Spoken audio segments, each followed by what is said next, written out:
By the time the HOA board discovered their rent had skyrocketed by 1,000%, I was already seated at the head of their long conference table, casually drinking coffee from a mug emblazoned with, "This meeting could have been an email." 3 of the board members were hurriedly paging through their freshly updated lease documents, their eyes widening in disbelief at the staggering figures. The treasurer, a middle-aged man wearing a faded beige golf shirt, muttered under his breath that this simply had to be against the law. Directly across from me sat Ella Mercer, the president of the Red Bluffs HOA, jabbing one of her long acrylic nails at the offending page. "This is nothing short of extortion," she barked. "We will fight this tooth and nail. We will drag you into court. We will do whatever it takes to stop it. You are welcome to sue your landlord," I replied evenly. "Just be certain your attorney carefully reviews page 3, particularly the section where you consented to binding arbitration, and recognize the landlord's unrestricted right to adjust rents to current market rates following any sale of the underlying property." Elaine lifted her gaze slowly. "Sale," she echoed faintly. I smiled and pushed a crisp folder across the polished table. On top lay a freshly recorded deed, officially signed and stamped by the county recorder, gleaming like an irrevocable verdict. "That's right," I said. "Congratulations. I am your new landlord." A heavy silence descended on the room like thick morning mist. Through the open door of the HOA office, I could clearly see the rows of townhomes where the entire conflict had begun, the very ones they had tried to demolish my old ranch house to make room for. The same ground where my family had lived and worked for generations. Elaine's face drained of color. "You," she whispered. "It's you, the ranch guy." I took another slow sip of coffee. "Yes, Elaine," I said. "The ranch guy. You gave exactly 24 hours to vacate.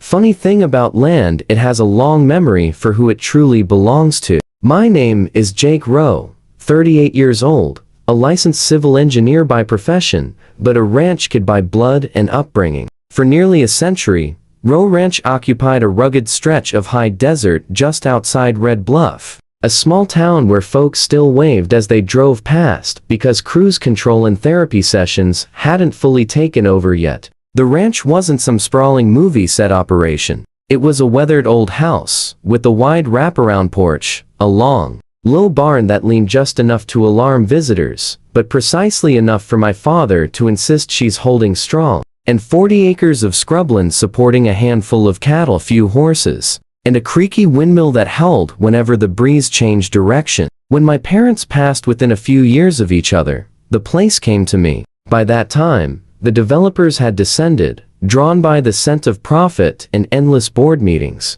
They snapped up parcels on 3 sides of us and erected Red Bluffs, a Western-themed master-planned community with street names like Cactus Ridge and Sunset Spur, even though there wasn't a single real cactus and most sunsets were now obscured by their own stucco walls. I held firm. The developer wanted the ranch and offered a lowball price. I refused. They came back with more money. I still said no. Eventually, they built around us, encircling the ranch in a giant horseshoe, then penned us in behind a phony split rail fence and a cluster of decorative boulders, as though we were merely part of the landscaping package. Then they handed daily management over to the HOA. Enter Elaine Mercer, mid-50s, salon blonde hair, gold necklace, carrying the unmistakable air of someone who actually says, per my last email in conversation. She claimed the largest house on the highest cul-de-sac, and promptly crowned herself president of the Red Bluffs HOA. Her domain consisted of rows of nearly identical beige homes adorned with fox rustic shutters, 2 community pools enforcing strict no floaties rules, and trash cans inspected with tape measures to ensure they remained invisible from the street. Viewed from their manicured sidewalks, our ranch was an eyesore. It didn't match. It didn't coordinate. It lacked a pergola. To her, it was a glaring problem. To me, it was the last remnant of what this land had looked like before the glossy brochures took over. The first HOA letter arrived in a clear plastic sleeve, as if it were an invitation to an exclusive club. Notice of violation to occupant, former Rowe Ranch, parcel You are in violation of Red Bluff's community standards regarding non-compliant fencing, unsightly outbuildings, storage of agricultural equipment visible from common areas,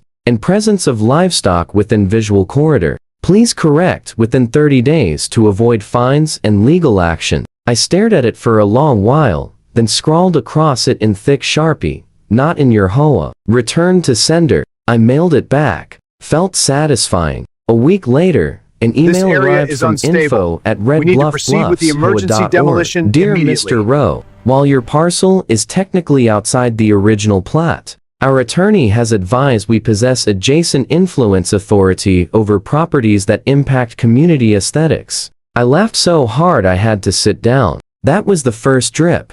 Then came the deluge. Elaine appeared at the fence line in a wide sun hat and wedge sandals, informing me my barn clashed with the architectural style of Red Bluffs. HOA volunteers began snapping photographs whenever they strolled the walking path behind my pasture. I found a polite notice taped to my mailbox suggesting I might consider painting the barn a neutral, community-approved color. I ignored them all. The letters escalated to threats. Legal counsel advises we can file for condemnation of unsafe structures that affect property values. We reserve the right to pursue emergency action if you refuse to cooperate. I checked with the county. The ranch was fully grandfathered, zoned agricultural. Barn and house predated the subdivision by decades. The HOA had zero jurisdiction beyond their recorded boundary line. "That woman shows up here a lot," the county zoning officer told me, rolling his eyes. "Always trying to get us to do something about your place. You're fine. Just document everything." So I did. Every letter, every email, every time Elaine tried to chat at the fence, explaining how a smooth transition to community standards would benefit everyone. Then came the drought. Prices climbed. Costs crushed us. I sold off most of the cattle, kept a few horses, took on extra engineering contracts in town to keep the place afloat. Vacant land values exploded as investors circled for rental opportunities and build-to-rent projects. Suddenly, my ranch wasn't merely an eyesore, it was prime, unrestricted real estate. You could almost hear Elaine grinding her teeth from across the dry wash. The day everything broke started like any other. Hot, dusty, and with me coaxing a stubborn old tractor back to life. The white SUV pulled up to my gate, first HOA logo on the door, naturally. Then a second SUV arrived, this one bearing a local code enforcement decal. Out stepped Elaine, a man with a clipboard, and another in a suit, already sweating through his dress shirt. "Mr. Rowe," the clipboard guy announced, "I am with County Code Enforcement. We received a complaint about unsafe structures on your property." I raised an eyebrow. "Let me guess, barn's unsightly again." "We have had reports that the barn is structurally unsound and poses a risk to neighboring properties," he said, avoiding eye contact. "The HOA submitted a structural assessment." He handed me a report. I didn't recognize any of the names. The photos were laughably biased, tight close-ups of flaking paint labeled "evidence of advanced decay." Behind him, Lane stood, arms crossed, lips tight. "For the safety of our residents," she said, "we cannot simply stand by while that shack threatens our investment." The man in the suit cleared his throat. "I am with Palmer and Reed," he said, offering a business card. "Counsel for Red Bluffs. Based on a review of county codes, we believe we can pursue an emergency teardown if the structure is deemed hazardous." I flipped through the assessment. "That beam is solid," I said, pointing. "That crack is cosmetic. I'm a civil engineer, I fix this stuff for a living." "Be that as it may," the code guy replied, "I am obligated to inform you that pending formal inspection, there is a recommendation for immediate mitigation." "Mitigation meaning what exactly?" I asked. He shifted from foot to foot, clearly uneasy. "Demolition of the barn and potentially the house as well." Elaine stepped forward then, her voice dripping with false sweetness. "Jake, please listen to me. This really doesn't need to turn ugly. If you simply agree to sell the property, we can incorporate your land into phase 2 of the development. You walk away with a generous check. We get to tidy things up and construct proper, high-quality homes. It's a win for everybody." "How much are we talking?" I asked, keeping my tone flat. Without hesitation, she quoted a figure. It was laughably low, not even close to fair market value for raw land, let alone a working ranch with established water rights and utilities. "I'll have to decline," I replied. Her expression turned stony. An hour later, following a series of strained phone calls and a comically hurried inspection that consisted mainly of the inspector squinting suspiciously at the barn from a safe 20-foot distance, the clipboard guy came back with an official form. "Given the documented hazards," he stated, reading carefully from a script to keep his voice neutral, "you are hereby ordered to vacate the premises and demolish all non-compliant structures within 24 hours. I stared down at the document. "So you're giving me one single day to bulldoze a century-old barn, and quite possibly my family home, because an HOA doesn't like the scenery. Failure to comply will result in county-contracted demolition billed directly to your account," he continued, reciting the standard warning. Elaine's smile flickered at the corners of her mouth. She could practically taste triumph. "Of course," she added smoothly, "if you rather spare yourself all this unpleasantness, the board remains willing to reconsider our previous offer." I took the order, folded it with deliberate care, and tucked it into my back pocket. 24 hours, I echoed. "That is correct," the clipboard guy confirmed. "Great," I said. "Then I have exactly 24 hours to decide precisely how I'm going to make every one of you regret this." I delivered it quietly, no yelling, no overt threats, just a calm declaration of intent. Most folks handed a 24-hour demolition notice would spiral into panic.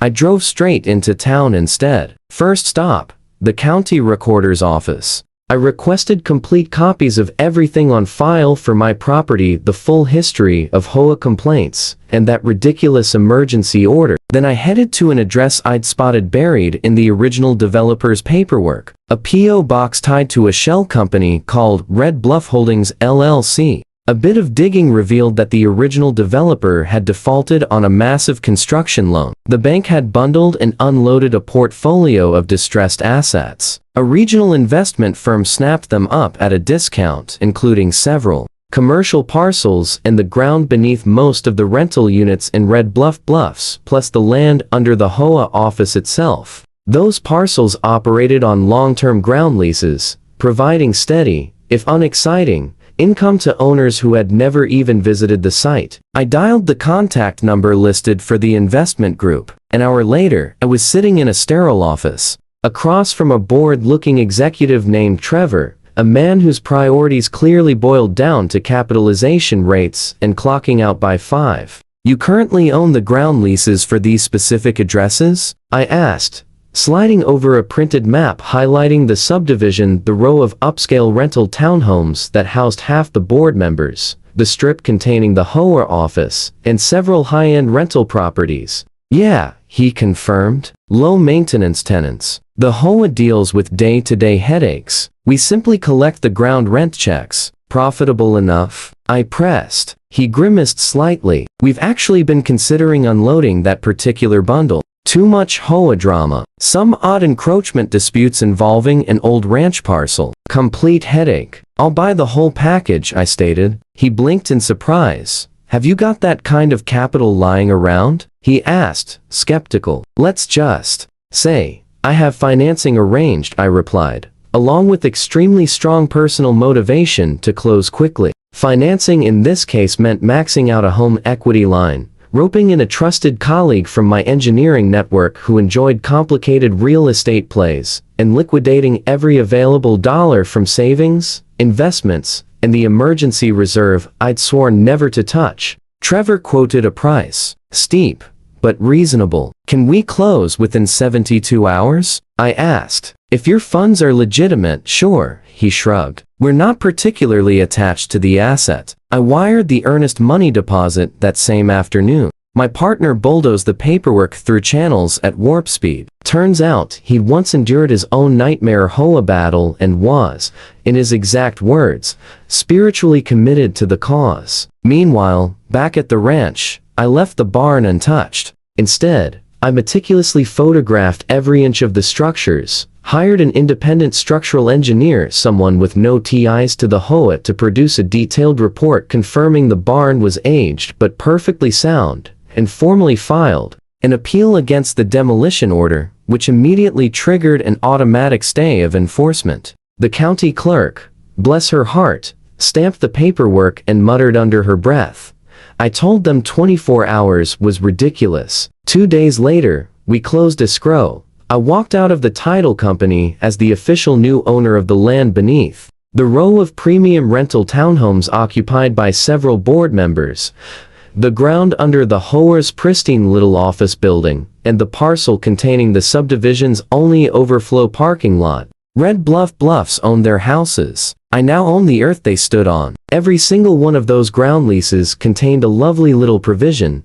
Upon transfer of ownership of the underlying land, the new owner reserves the right, at their sole discretion, to adjust lease terms to current market rates upon the next renewal cycle. And guess what conveniently fell due for renewal in 60 days? Every last one of them. On the morning of the big reveal, I dressed sharper than I had in years, polished boots, pressed button-down shirt, clean shave. Malice, it turns out, looks best when neatly ironed. I formally requested agenda time at the upcoming HOA board meeting, listing myself as the new ground lease representative. They adored official titles. My request was approved without question. Inside the clubhouse, Elaine presided from the head of the table, gavel in hand. The treasurer sat nearby with a spreadsheet pulled up and a calculator that was rapidly becoming a fidget device. A scattering of residents occupied folding chairs in the back, ready to air grievances about mailboxes or pool hours. I patiently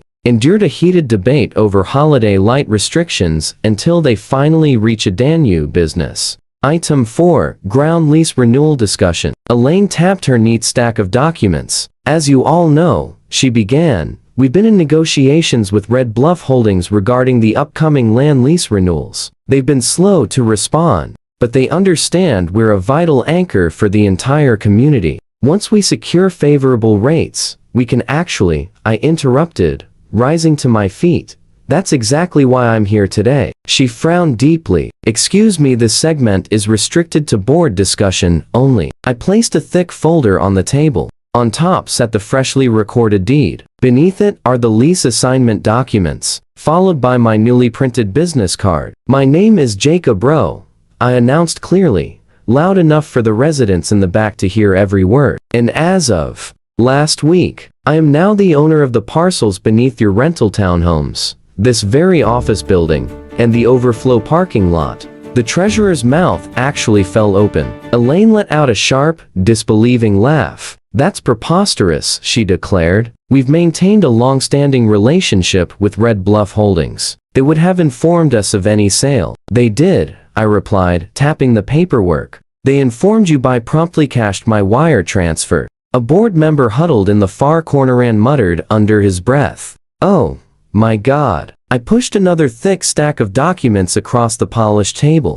"These," I went on calmly, "represent your updated lease agreements. The original terms were inked 15 years ago. Market rates have shifted somewhat since then." "Somewhat?" The treasurer let out a high-pitched squeak as he frantically turned the pages. This is 10 times our current payment." "Exactly market rate," I confirmed, "plus a reasonable surcharge for what I've termed the 24-hour demolition inconvenience fee." Elaine's cheeks flushed a deep, angry crimson. "You can't simply jack up our rent like this," she snapped. "We're a homeowners association. We have protections." "Of course you do," I replied evenly. "You have the right to pay your landlord on time or to relocate your office, your premium rental units, and all associated facilities elsewhere. The issue," I noted, gesturing toward the window overlooking the neat rows of townhomes and the modest HOA office structure, "is that there isn't anywhere else to go. You'd require new land, a different building, separate parking, and the city isn't particularly eager to issue fresh permits these days. Something about infrastructure strain and traffic impacts." The treasurer's fingers flew across his laptop keys, running desperate calculations. "At these figures," he whispered hoarsely, "we'd have to raise dues. Substantially." "How substantially?" A resident called out from the folding chairs, suspicion heavy in his voice. The treasurer swallowed hard. "Triple, at minimum." The resident's wife shot to her feet. Triple? She echoed incredulously. We're already shelling out more than my parents' entire mortgage payment. Alternatively, I offered, you could negotiate revised terms. I'm flexible when it comes to alternative compensation. Elaine's eyes narrowed to slits. Such as, a board seat, perhaps? I actually chuckled. Absolutely not. I want something far simpler. I placed one final document on the table. The bold header declared, easement and permanent non-interference covenant. Here's the arrangement, I explained. You execute this agreement. In exchange, I cap your lease increases at a reasonable bump, nothing like the tenfold jump. What you receive in return is the HOA's irrevocable acknowledgement that it possesses zero jurisdiction over Row Ranch or any future ownership of the parcel. No further complaints, no additional demolition attempts, no harassment of the landowner whatsoever. The association will actively endorse a protective zoning designation shielding the ranch from any compelled future development. And I added, pausing for emphasis, your current president will deliver a prepared statement at the next general community meeting recognizing the ranch's historical significance and issuing a formal apology for prior oversteps. You could sense the atmosphere in the room shift dramatically. The attending residents weren't staring at me anymore, they were fixating on Elaine. You cannot possibly be serious, she said, her voice thinning to a strained edge. I'm entirely serious, I assured her. Because should you decline, the full tenfold rates remain in force. The HOA's operating budget collapses. Assessments soar. Residents suddenly become very curious about why leadership chose to provoke the individual who now holds your ground. Leases. A resident toward the rear, a sturdy guy in a faded work shirt, neck reddened from the sun, lifted his hand. Let her cover it personally, he shouted. She's the one who's been fixated on tearing down that ranch. Low murmurs spread, accompanied by several nods of agreement. The treasurer glanced from the proposed leases to the easement draft, then fixed his gaze on Elaine. If we refuse to sign, he said softly, we either drive the association into insolvency or forfeit the rental properties and office entirely. If we accept, he turned toward me, you're locking the increase at precisely what figure? I quoted a number noticeably higher than their existing rate, yet manageable with careful budgeting. He punched in a few rapid figures. That's feasible, he admitted, provided we trim certain non-essential line items. His eyes lingered meaningfully on an entry marked President's Discretionary Community Enhancement Fund. Elaine bored holes into me with her stare, as if sheer willpower could ignite me. This is extortion, she hissed. Hardly, I countered. I'm merely leveraging the free market framework your developer established. You all revere property rights and ironclad contracts, don't you? Well, here's one your board willingly executed. Naturally, they signed. HOA boards crave authority, but they crave avoiding furious confrontations with their constituents even more. They inked the easement and non-interference covenant, the revised lease renewals, and the scripted apology statement. 2 weeks later, beneath strands of inexpensive LED string lights draped across the community clubhouse, Elaine gripped a microphone and a single sheet of paper reviewed and revised by legal counsel at least half a dozen times. Her voice trembled slightly. As president of the Red Bluffs Homeowners Association, she recited, I wish to formally recognize that Row Ranch constitutes a historically vital property and a cherished element of our broader community's identity. I leaned against the rear wall, arms folded, fighting to keep my satisfaction from showing too plainly. Past initiatives undertaken by this board regarding the ranch were ill-advised and overstepped our proper bounds. Going forward, we pledge to honor the ranch's autonomy and actively advocate for its ongoing preservation. Someone near the front actually applauded. Another resident called out, does this mean we finally stop getting those endless emails about his fencing? Yes, she replied through clenched teeth. It does. From a legal standpoint, the demolition order quietly expired during the appeal process. Bolstered by my independent engineer's thorough report and an awkward conversation between the county attorney and code enforcement about improper HOA influence, the ranch secured a permanent protective zoning layer. Nobody is raising anything without navigating a regulatory obstacle course daunting enough to discourage divine intervention. The recorded easement and covenant now encumber the HOA-controlled parcels in perpetuity, binding every future board. Financially, the association now forwards me monthly ground rent payments. Their upscale rental units generate a steady, satisfying income stream. Even the quaint office building, that former headquarters of sanctimonious correspondence, contributes nicely toward retiring my acquisition loan. On the ranch itself, I reinforced the barn with new bracing, applied a fresh coat of traditional red paint, added a modest riding arena, and began offering guided trail rides and lessons. I erected a straightforward sign at the entrance gate: Row Ranch, established 1924, endured droughts, depressions, and one exceptionally persistent HOA. The sweetest moments come when I spot them board members arriving or departing the office, glancing uphill toward the ranch as though they can physically sense the reversed hierarchy. Each time they mail my check. Elaine resigned from the presidency several months later. The official explanation cited health concerns. Unofficially, residents had grown weary of elevated dues funding her personal crusade against barns. The incoming board proved far more reserved. They offer friendly waves when our paths cross on the trails. A few have even enrolled their children in riding lessons. Just last week, one remarked half seriously, "Maybe we ought to feature in the newsletter how the ranch actually boosts our property values." Funny how perspectives shift. If there's a lesson in all this, it's straightforward. HOA boards adore preaching about property rights until someone wields them more effectively. They granted me 24 hours to obliterate a century-old legacy, so I granted myself 72 hours to acquire the ground beneath their headquarters, scrutinize every clause, and redirect their preferred tools, rents, regulations, and endless paperwork straight back at them. These days, whenever their payment arrives, I grin, tap the envelope lightly, and reflect. You demanded I demolish my family's ranch. I simply elevated your rent tenfold instead. And up on the ridge overlooking their uniform rooftops, the old barn creaks defiantly in the breeze and endures stubborn, unsightly to a few, flawless to me. A quiet testament that, in any contest between clipboards and land deeds, the land prevails when the right owner holds the title.